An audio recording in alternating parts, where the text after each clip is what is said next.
आज हम जिस विषय पर बात करेंगे वो है क्रोध। क्रोध वो भावना है जो हमारे सारे जीवन को घेर कर रहता है। क्रोध को ना उम्र की मर्यादा है, ना ही ज्ञान की।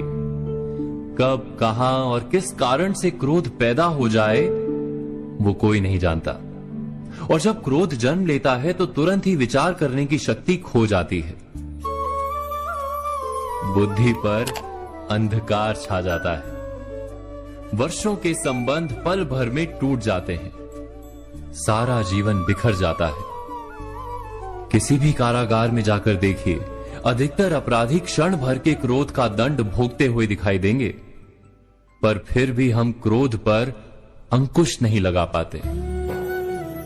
बार बार हम क्रोध ना करने का प्रण तो लेते हैं, पर बार बार हमसे क्रोध हो जाता है। ये क्रोध वास्तव में क्या है, क्यों जन्मता है और क्यों अंकुश में नहीं रहता? उदाहरण के लिए आप एक बालक को देखिए। उसे किसी वस्तु की इच्छा होती है और उस समय अगर उसे वो नहीं मिलती या कोई उसे भयभीत करता है तो वो प्रतिक्रिया देता है। बालक की प्रतिक्रिया क्रोध है,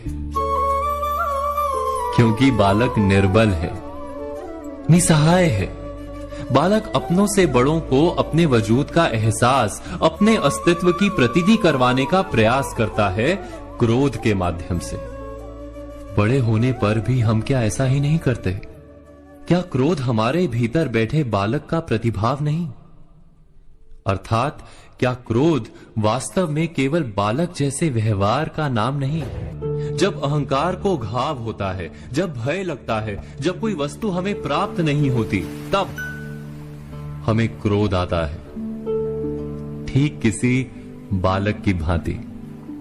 हम जानते हैं कि आईने के सामने खड़े होकर मुंह बनाने का खेल बालकों को शोभा देता है, बड़ों को शोभा नहीं देता।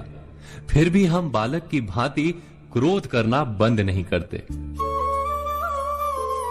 हम अनुभव से जानते हैं, दूसरों को देखकर बता सकते हैं कि क्रोध से कभी कुछ प्राप्त नहीं होता।